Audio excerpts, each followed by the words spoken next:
Баршаңызға сәлем.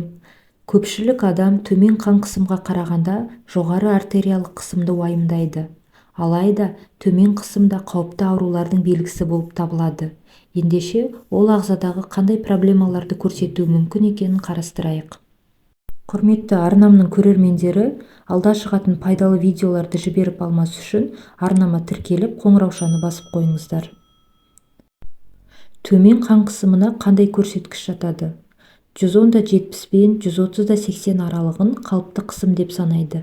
Сәйкесінше 110-70-тен төмен көрсеткіштер төмен қысым деп саналады. Алайда, егер хал жағдайыңыз жақсы болса, уайымдаудың қажеті жоқ. Жиі патологиялық төмен қысыммен қатар жүретін белгілерге мән берген жөн.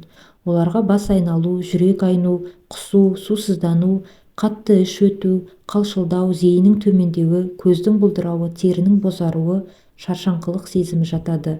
Егер осы белгілердің екі-үшеуін болсын өзіңізден байқасаңыз, қысымыңызды өлшеп дәрігерге көріну керек.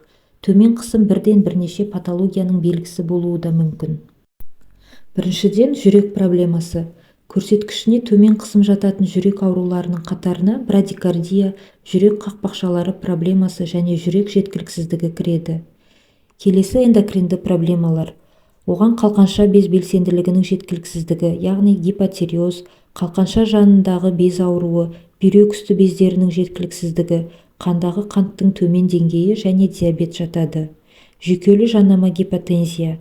Бұл ауруды рефлекстік талып қалу деп те атайды. Бұл артериялық қысымның күтпеген жерден бірақ уақытша түсуі.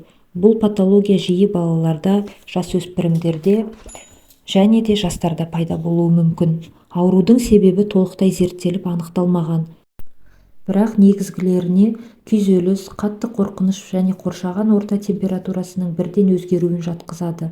Бұл жағдайдың басты қаупі күтпеген жерден естен танып қалу мүмкіндігі, кейде ол ауыр зақымға әкеледі. Қоректік заттардың жетіспеуі. Созылмалы төмен қысымның себебіне ағзаға дәрумендердің жетіспеуі де жатады. Әсіресе B12 дәрумені мен фолий қышқылы жетпесе қысым төмендейді. Ауыр жағдайда бұл заттардың жетіспеуі анемияға әкеледі. Қан қысымының төмендеп кетуінің басқа да бір себептері анафилаксикалық шок, жұқпалар, ұзақ төсек режимі, жүктілік, көп қан жоғалту кезінде және кей дәрілерді ішкеннен қысым түсіп кетуі мүмкін. Құрметті арнамның көрермендері, егер де видео пайдалы болса, қазақ тілді арнаның дамуына үлес қосып, арнама тіркеліп, видеоға лайк басып, комментарийде өз пікірлеріңізбен бөлісе кетіңіздер.